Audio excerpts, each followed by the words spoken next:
So you see some nipa ne pen ho asem.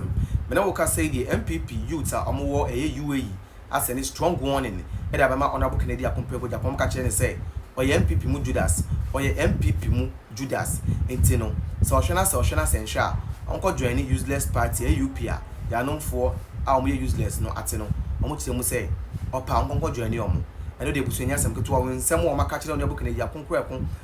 Honorable Kennedy Akompego Agyapong no. Ebusuya esewoni ense okachwe na miankasa no I don't know, but I feel very sad for Honorable Kennedy Akompego Japan because the way a man for go against him no is very, very sad. You know, they are saying that now Honorable Kennedy Japan no NPP be na open asem, but in the na year 2024 no amamo de no ya watch they say almost as soon as see no oye traitor our NPP party no in some of the two de busuya a doors papa na hanom no Ghana and Sem TV dia am jeso no any promise me no ba kwa share video ni etie nsem a UAE and I say America Ghana for omo e Dubai e da to duane ko mutima ne wi a ya ba chide atwen na won Honorable Kennedy Akompego Agyapong Mr. Showdown I see enough here. I'm in moment space na Kennedy there I see enough this year MP a wo free so a yan to me win seat e wo Kennedy Agyapong honorable me yaba ye ka kira wo yan NPP fo no party no yan youth no ye ka kira wo say ye to aba no a ana mu wini o yan to mu wini even wo be di president ne ye ka se yan kon to aba no a wo sika entumi kon to aba ne da enti wo ya ho na me na me wasika na me wasika o wasika wonku na wodi o no yere no ma ena edi me toyi wusika mfa me nko school Ghana for NPP for beblebe on bisa say wusika aso obi aso ana enso obi aso e party no ho do ani ntini ye still ye support NPP ba ye catch say wo no Dr. Mahmoud Bawumia na wodi wani asi woni ne yere ho na wodi wo matem esan say wo pese ugu amani ma se esan say wo na wo pese obebedi party na nim na mom me dia ba ya ne se manya de a metumi se me nua no so me ma ni nya na ma gu party no ma me kan kira wo nya anya ne de wo nya wo ni party se wo nya na mom no pese ugu Bawumia ni masia na NPP fo ya ni no ye ba ba campaign ani abre ye Bawumia ono ani ade na eba delegates for no ma for ma adwuna wie dada because I fear say utumi nya even 30% mpa na enyame a 30% mpa utumi nya na enyame a omo begu ani mase papa odwen say ala no na omo hya kire na omo yodum ko na kansem na gu nani mase no ono no obeya ma wo no o supporto mi bisa o NPP wini a wo wini bi Seba wo mia be president ya wo Kennedy Agyapong wo so ye president NPP wini a contract e wo na oje NPP wini a contract ba wo na oje da ben na NPP a wini aba be transfer contract ya ba ya ma wo Kennedy Agyapong bi kana wo ko di mo kutiri eniama wo shipe de fam ade ba abebe yi utua ebi wa utua ka smuggling ye nimo o ya me kan say smuggling asem bia ane ne de wo kan ye because Ghana for NDC for no ye bad sani John ya ne ye nim say utua wo bibia utua juice anti say mahama otumi mani nu ane de smuggle fam NPP for nyesa ba wo de wo make sure say eniama wo de ba ne ade ne contract NPP de ma wo ni nyina achi no enya wo fe de dem bio na kufu ado anyew anso wani kufu obreso de na wo ma anyew anso wani nanso je sa wo be di president ansa na be so wani wo ya ya baifuo na say aremi anasinti wo ya ya baibon sam anasinti enya sa ye bo so ye wati anasinti na bo so be di president party mu yantina mu nya ya ho dua broni sa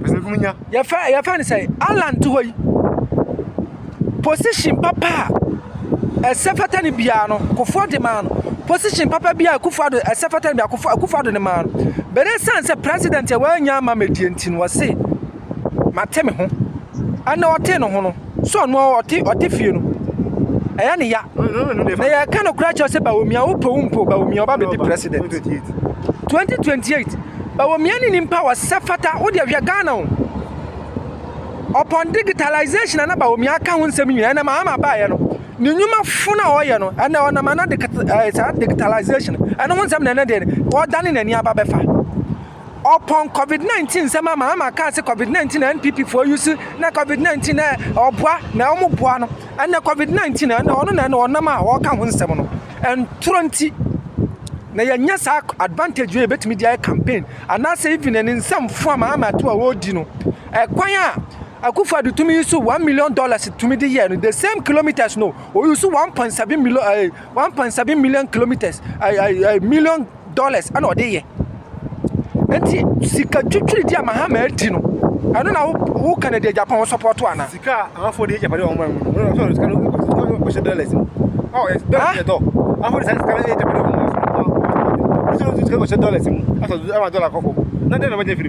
$1 Canada.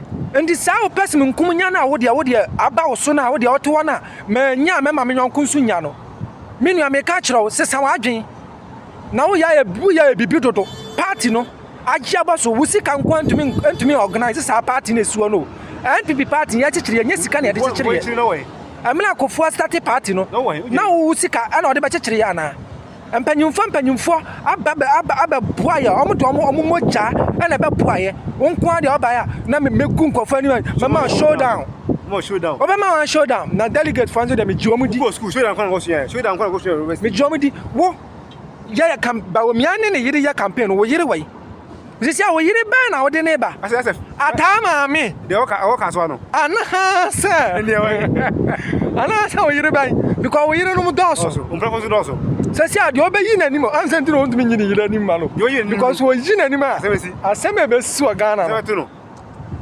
ma be ba say Canada na yesa obetwimi adi o obetwimi adi no interform me no ko ka ho ase don't me ko ka ho ase o ka so no so jaje nkwano sew me ka kirawo sa wo bo ba o miya no ane de ne ba 2028 delegate for me sramo je don wadi ni irachi samia je don wadi na delegate members me sramo abatwa na mokoto no munyusu adwen no monkwa ne camp mu da monji sika ni mo ne ka mo jisika ni di wia na mo san fa sika na samla me support Dr. Mahmoud Bawumia ono no ami ati ase Dr. Mahmoud Bawumia woni sika wo ehiani no kure Bawumia ehiani ahiafo Ghana-fo na asikafo na ya ahiafo no moburohunfo no ya ni dia pani Dr. Mahmoud Bawumia wona so wo sika ani to utumi bo pa se media me was allege media munko kunu mumbu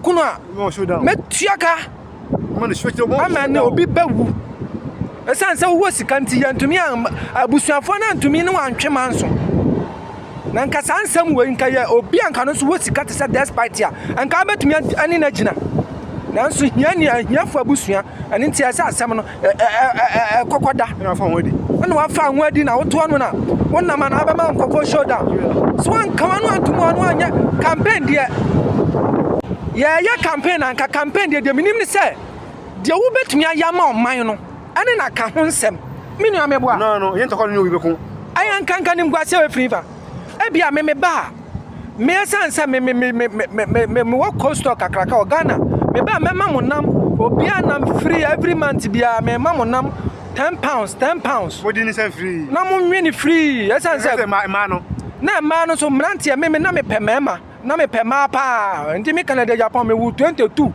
eni nti me ba mama mo so obia ma free munni wona mo na chesenka ya say yes wo policy ya ode ba no yes ya tena say fine na Dr. Mahmoud Bawumia be ka say ono no ehiani eni nti ono do make sure say Ghana for mo mabenya school papa ko mama laptop no abu schools digital no computer no mabanya phone man na wo de wo sikani no ache de untumi nya bibi untumi nya policy papa mfa ma oman no na mom de oni man attack threaten showdown mama showdown Bawumia iri say na me kan ho nsam a me guna ni mase papa ma me kan cho NPP for onim nsam omunim fa oyere ho onim nsam omunim fa wankasa wo ana oyere ho so obi aka so kan ho nsam a anka social media sinke betumi atena bet ya to ya no bebebe no onim nsam ye fa kan na wo mprafo na oyere no fo beblebe no odwen say obi wono ma onim information de ma NPP for de waka so anta for ma me no be ama kan ma no atum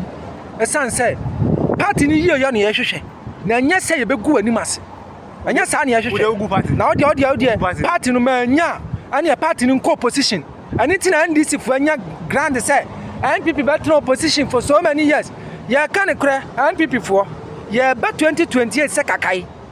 Dr. Mamu ba omi anu oba o. Mo dia mu dia agro. Eje di na chi na eba no. Ye nya yi ni se wie party no se sia asa na ala na wa plan se se nya yi ba omi a oba start ne nkwase ane ma no.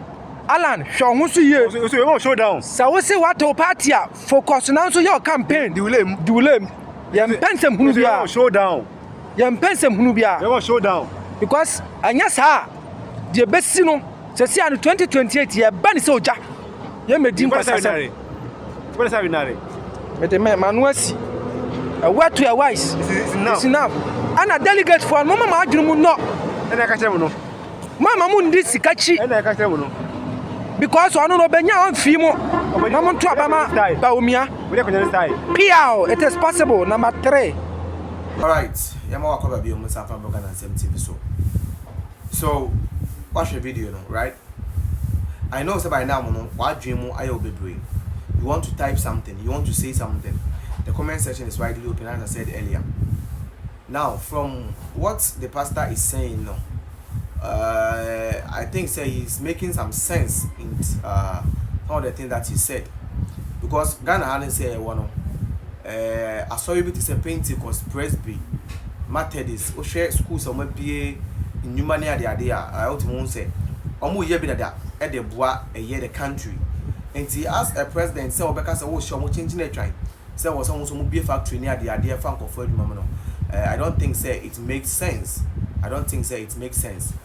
And also, you know, there is another thing I miss to say. Honorable Canadian company Agyapong on person what she say. I was sorry no etimi funny page man. Omut me employing for na asoye money be yeding any adwumaye. Now, the question is, what is the government also doing?